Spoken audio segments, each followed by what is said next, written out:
Of Practice Listening Test 3. Section 1. You have just arrived at the student hostel where you will live during the term. The manager is explaining the rules and another student is asking questions. Listen to the conversation and complete the form. First, you have some time to look at questions 1 to 5 on the Student Hostel Charges for Meals form.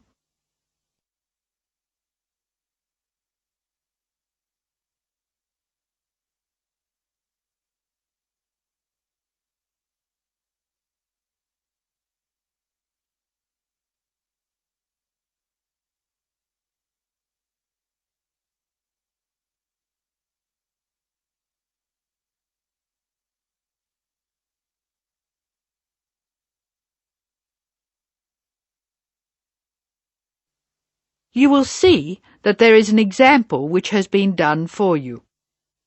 The conversation relating to this will be played first. Excuse me, I want to ask you about the charges for meals. Are they the same as they were last year? No, I'm afraid they're not. We've managed to keep most of them the same, but we've had to increase the charge for breakfast. How much is it now? It's $2.50. It used to be $2. I see. What about lunch? It's unchanged, still $3. Breakfast costs $2.50, so the change has been written in. Lunch still costs $3, so the information has been ticked. Now we shall begin. You should answer the questions as you listen, because you will not hear the recording a second time. Now listen carefully and answer questions 1 to 5. Excuse me, I want to ask you about the charges for meals. Are they the same as they were last year? No, I'm afraid they're not. We've managed to keep most of them the same, but we've had to increase the charge for breakfast. How much is it now? It's $2.50. It used to be $2. I see. What about lunch? It's unchanged, still $3. Does dinner still cost $3? Yes, it does. We've managed to keep the prices down this year, but the best deal is the 3-meal plan for $48 per week. We give you vouchers to present when you come into the cafeteria, and you get 21 meals for your $48. That works out to a little more than $2 a meal. The 2-meal plan is also at last year's rates of $36 per week. We give you vouchers for that too. My sister was in this hostel before me. I'm sure the hours for breakfast used to be longer. Yes, they were. They used to be 7 to 9:30, but to keep our expenses down, we made them 7 to 9. Lunch is the way it was, though. Hold on, dinner, 6 to 7:30, isn't that a change? Yes, it is, and in fact the form is wrong. It used to be 5:30 to 7:30, but now it's 6 to 8 p.m. 6 to 8 p.m, that's good. So, which plan would you like? I'd like to think about it, please. I need to check my lecture schedule. Now look at questions 6 to 8. Listen to the conversation between the student and the manager and match the places in questions 6 to 8 to the appropriate letters A to F on the map.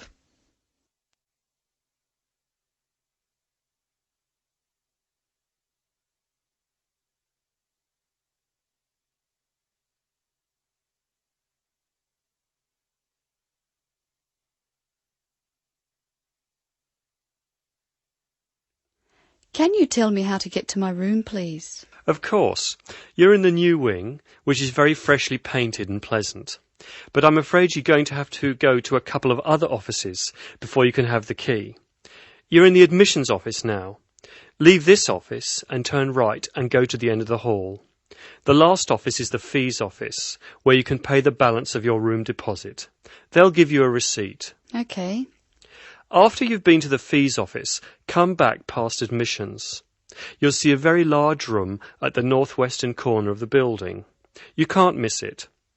That's the student lounge, and if you go in there, you can meet some of the other students and see who'll have a room near you. That's good. Can I get a cup of coffee there? Yes, there's a vending machine in the corner. Then go to the key room, which is opposite the lift and next to the library. Show them your receipt and you can pick up your key there. My luggage was sent on ahead. Do you know where I should collect it? The box room is next to the women's toilet. You'll have to get the key from the key room.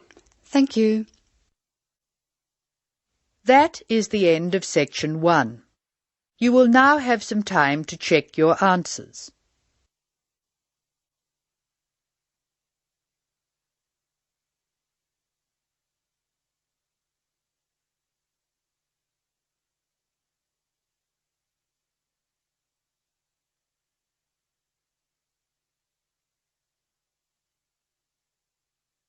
Now turn to section 2. Section 2.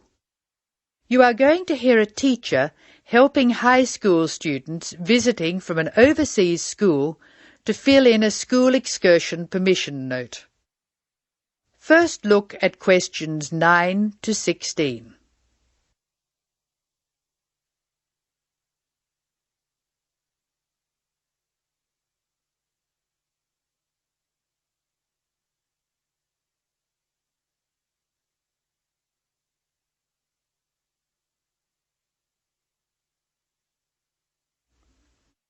Listen while a teacher tells you how to complete the school excursion permission note. Write no more than 3 words or numbers for each answer. Good morning, students. My name is Mrs. Brown, and I'm in charge of the school excursion next week. Please take out your school excursion permission note so you can fill it in. For insurance purposes, this note must be signed by your guardian or the group leader. First of all, fill in the name of your class. Everyone here is in 3A, aren't they? So write 3A where it says class. We're going to the Blue Mountains, which is great. So this is the school excursion to the Blue Mountains. The day we leave is Monday. That's Monday, June 10. We are travelling by bus all the way, so we don't have to worry about changing trains or anything like that. The bus will leave from the front gate at 8 a.m. I know we usually use the side gate, but because of the roadworks we will be using the front gate when we leave. However, when we return, the roadwork will be complete, so we'll use the side gate. We expect to be back at 6 p.m. It's going to be a lovely day. Your teachers will give you tasks to do when we arrive. We'll provide fruit and fruit juice on the bus, but you must bring your own lunch. While we're on the excursion, we'll be moving around a lot in some fairly rough country. Be very careful to wear strong shoes. It's very important that you look after your feet very well. Now, does anyone have any questions they want to ask? Now look at questions 17 to 19.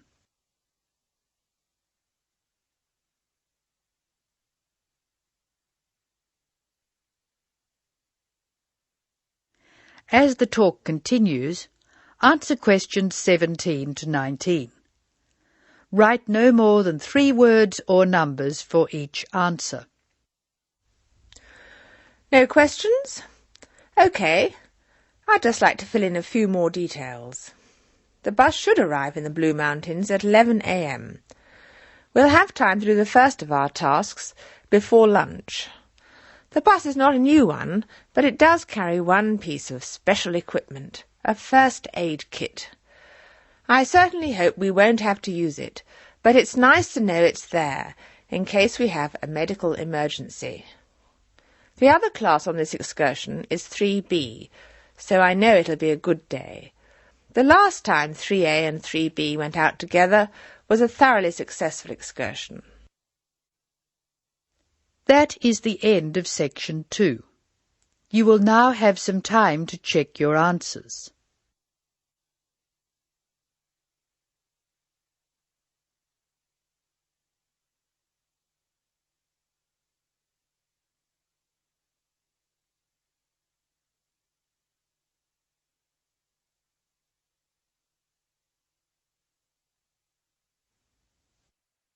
Now turn to section 3.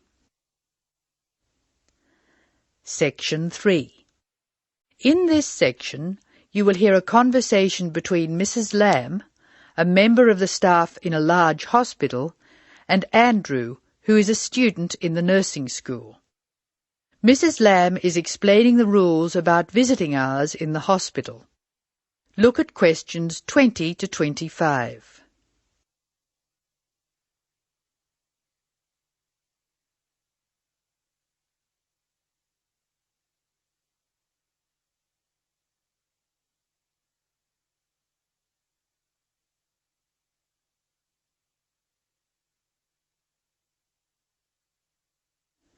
Listen to the first part of the conversation and answer questions 20 to 22. Complete the table showing when visitors may go to the different parts of the hospital. Hello, Andrew. I believe you want to know about visiting hours. Yes, I do, Mrs. Lamb. I have to fill this form out, and I'd like to have some idea why the different parts of the hospital have different times for visiting. I see. Well, let's start with an obvious one. Intensive care. People in intensive care are very sick indeed, and for that reason, we say that visitors can come between 6 a.m. and midnight. I can understand that. At the other end of the scale, our maternity patients are usually quite well, but we restrict their visiting hours from 8 a.m. to 8 p.m. We find they get very tired if we permit visitors all the time. I see. What about the surgical wards? The doctors prefer to do their rounds early in surgical, so visiting hours are 9 a.m. to 9 p.m. Surgical patients are often on very heavy painkillers, and they aren't really very good company for their visitors. But surely the visitors come to cheer up the patient, not the other way round. Of course. And often the visitors are able to help the patient a lot. That's why we allow visitors all day, the full 24 hours in the emergency ward. They help comfort the patient while they're waiting to be diagnosed. In the second part of the discussion, Andrew will ask Mrs. Lamb about the people who are allowed to visit patients. Look at questions 23 to 25 first.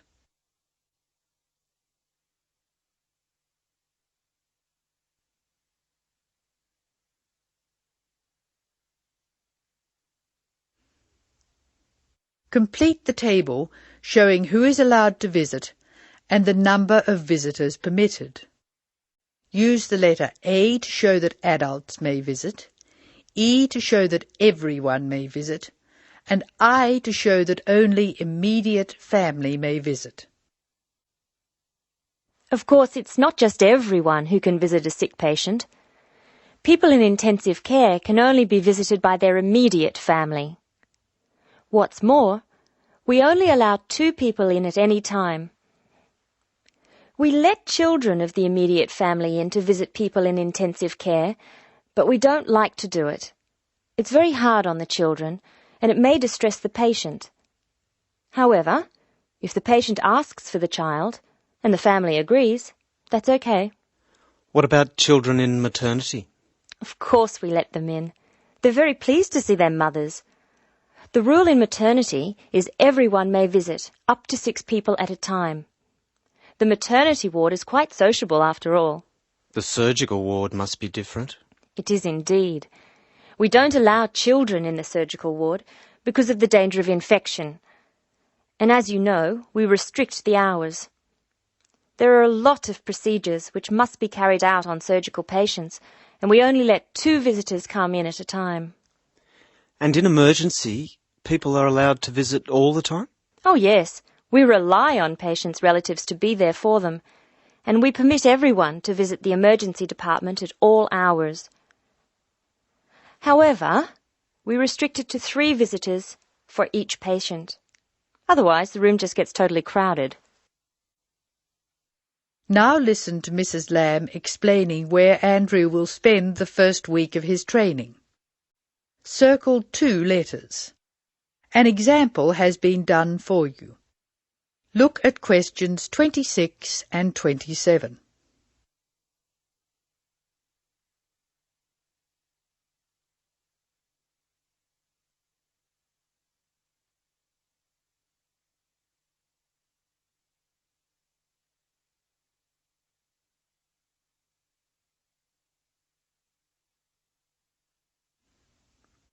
Circle 2 letters in each answer. Now I have your schedule for the next week's observation sessions. Are you ready? Yes. Where do I start? On Monday, you'll be in male surgical in the morning and in female surgical in the afternoon. You'll be following Dr. Shea on her rounds. Thank you. And on Tuesday? On Tuesday, you'll be with Dr. Thomas in the morning and Dr. Robertson in the afternoon. No, that can't be right. You're with Dr. Thomas in the afternoon and Dr. Robertson in the morning. Do I ever get to see Dr. Kim? Yes, you'll be with Dr. Kim on Thursday and Friday. She'll take you through the children's ward and through our new teenage ward for 12 to 15-year-olds. Great. I've read a lot about that new ward. Will I see the schoolroom? Maybe another time. Now look at questions 28 to 30.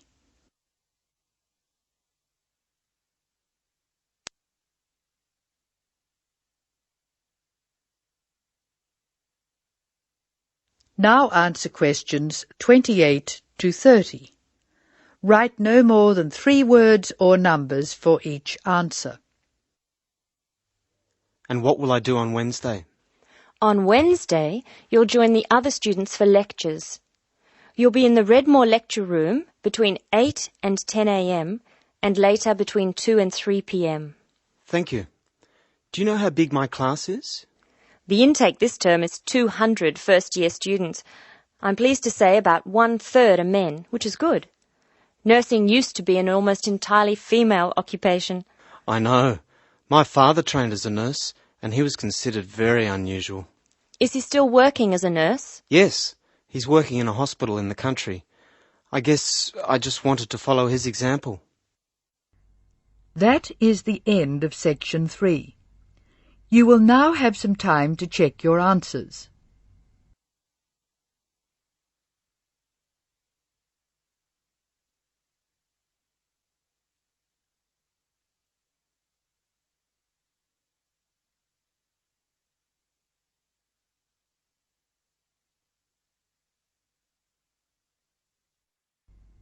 Now turn to section 4.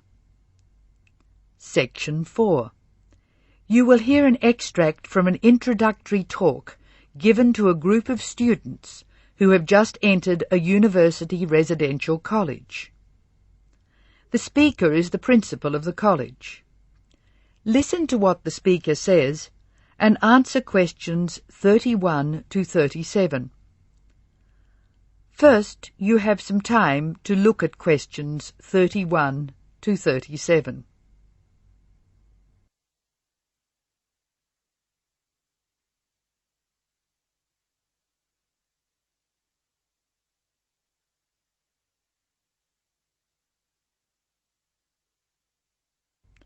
Now listen carefully and answer questions 31 to 37. Good morning and welcome to Scholastic House. I am delighted to see you here. It is my duty to explain to you some of the history of our college and some of the traditions which I hope you will uphold. The idea for Scholastic House was expounded by Samuel Wells in 1898. Wells was a visionary whose ideas were well ahead of his time. He wanted a college which would encourage friendship between people of different races and nationalities. Wells died in 1900 before he could see the college in action. Scholastic House finally began operating in 1903 with 10 students. Those students came from Asia, Europe and the Americas. At that time, Scholastic House accepted only male students, although it has been co-educational since 1963. 9 of these foundation students went on to lead illustrious lives. The only exception died tragically on his way home from Scholastic House to Sarawak. He had only recently graduated with an honours degree in law, and he was robbed of a brilliant future. The other 9 students, as I said, led very fulfilling lives. 3 became political leaders, 3 became doctors. Perhaps the most famous graduate became a university teacher and was responsible for the introduction of modern teaching training methods in his country. Two of the original group became senior engineers and went on to deeply influence the way the water systems of their country were exploited. The college ran into hard times during the period of the Great War, 1914 to 1918, when the charter of the college was interpreted to mean that neither students nor staff could take part in the war effort.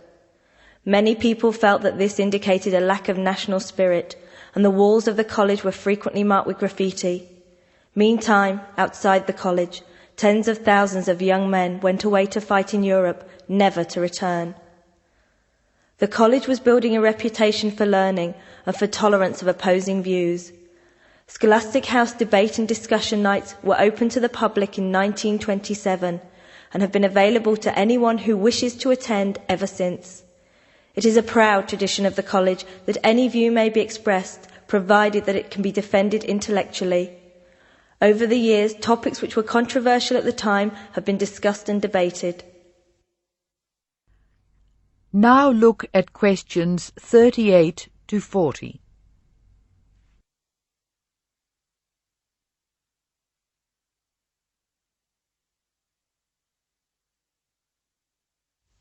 As I said, the college has a proud history of publicly examining controversial issues.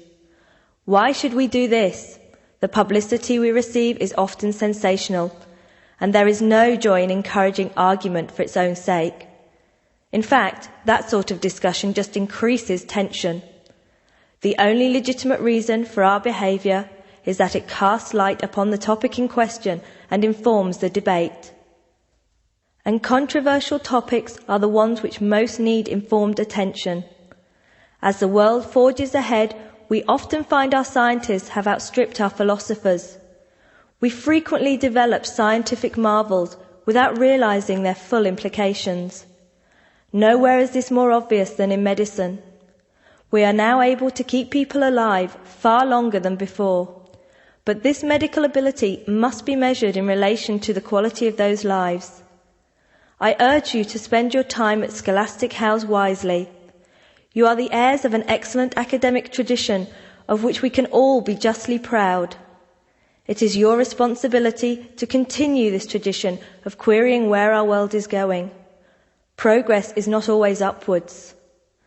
I wish you every joy in your time here, and I hope that I will hear much well-informed debate from you. That is the end of section 4. Now you have some time to check your answers.